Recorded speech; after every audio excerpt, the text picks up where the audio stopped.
So Detroit Become Human.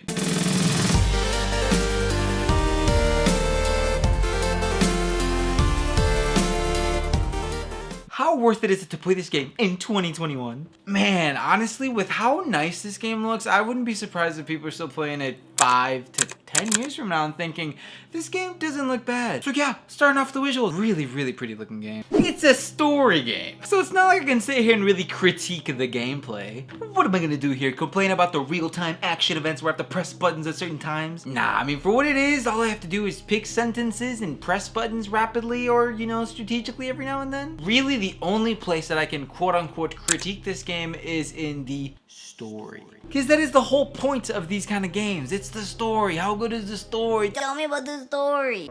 Fun fact, me and my girl actually streamed this entire thing on Twitch, and you can find the whole gameplay on YouTube on my other account, Mexi Wolf Gamer Plays. And if you want to see us stream more games live, go check out my Twitch account, because that's also pretty cool. It's also down in the description. There's a link. Alright, now that I'm done tooting my own horn, what can I say? I mean, I really don't want to give away spoilers. This game was really enjoyable. I think that a huge part of this is how much you allow yourself to get immersed into the world. It answers a really cool question, and I'm not saying there aren't other movies or stories that have done this before.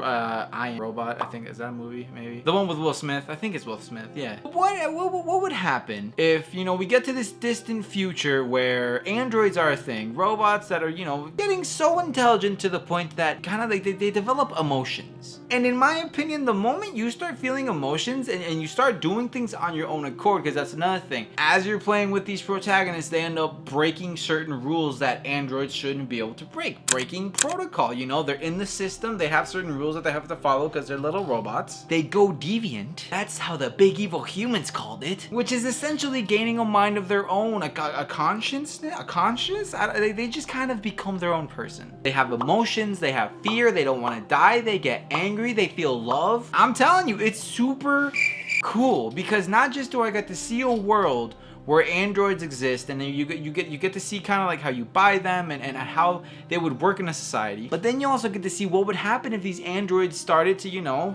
become more human. The moment I understood what this story was about, I was like, ah, crap. They're gonna be making me feel really bad for these androids, and I'm gonna be rooting for them the entire freaking way. So I think this game did a beautiful job at that. The characters are really likable. Even the human characters, very likable. And you don't really have a choice. You have to side with the androids. But that's okay, because again, this game did such a good job at making you feel how human these androids are. Shoot, if you're playing this game and you still feel like you shouldn't be rooting for the androids, I don't know what.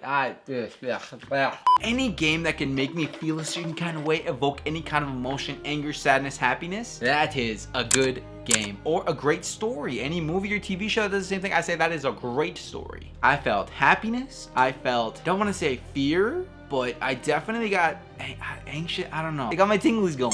Times where I didn't really know what was gonna happen, and I knew that just one wrong move on my part in the controller and my character could be dead. That's something that's really cool about this game. At any point, if you mess up, your character that you're playing as could die. The way that this game ended was actually one of our longest streams yet. Sadie and I, we started it like decently late, like 9-10 p.m. and we ended up streaming till like 2 in the morning, something like that. It was like a 5-hour stream. It was crazy. And it was all because we thought we could feel it, that we were getting closer and closer to the end of the game. We were like, hey, let's just do it. We had a really cool person in the chat who had played the game before, so they knew what was gonna happen, and we kept asking them periodically, hey, how close are we? How close are we? And it was cool because they were like, well, it depends. You're either gonna end the game really soon by dying, or you still have quite a bit of the game left to go. So I don't know. The good thing is, I think we almost got the best ending with everyone alive. We were so close, but ironically, the one person who was helping us guide us through this game ended up zoinking up, and it was in a part where one of the characters could have died, and we had to answer a question. If we answered it wrong, we died, and we trusted someone. What? Wait, what? Bill!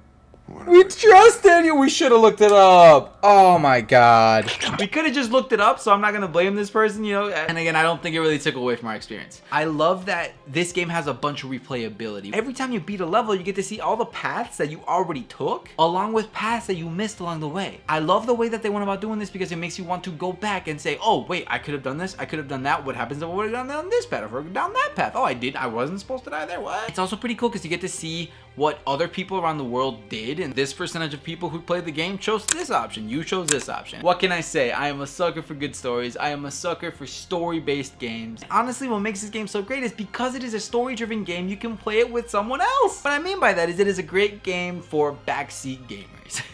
I actually got to play this game with my beautiful girlfriend. Gorgeous. And I know she really had a good time playing the game. We loved it. We shared lots of laughs. And I think what makes this game super cool is being able to talk about it with others while you're playing it. You know, oh, what do you think is gonna happen here? Oh, what do you think is gonna happen there? While it's super cool to do it on your own, getting to experience that with someone makes the experience so much more sweeter. Or something else that we would do is we would talk about it with people in the chat, because you know I streamed the whole thing, so it was also pretty cool to just like bounce ideas back and forth. So what would I rate this game? I would have to say that it is a 8.5 out of 10. I really enjoyed it, and some of the actors, they killed it. What else can I say? Alright, well that was a quick little short skeet review on Detroit Become Human. It holds up amazingly in 2021. If you have not played this game and you're into story games, please go give it a shot. Yeah, thank you all so much for watching. Don't forget to hit that like button and join the Wolfpack, one of the most amazing families out here.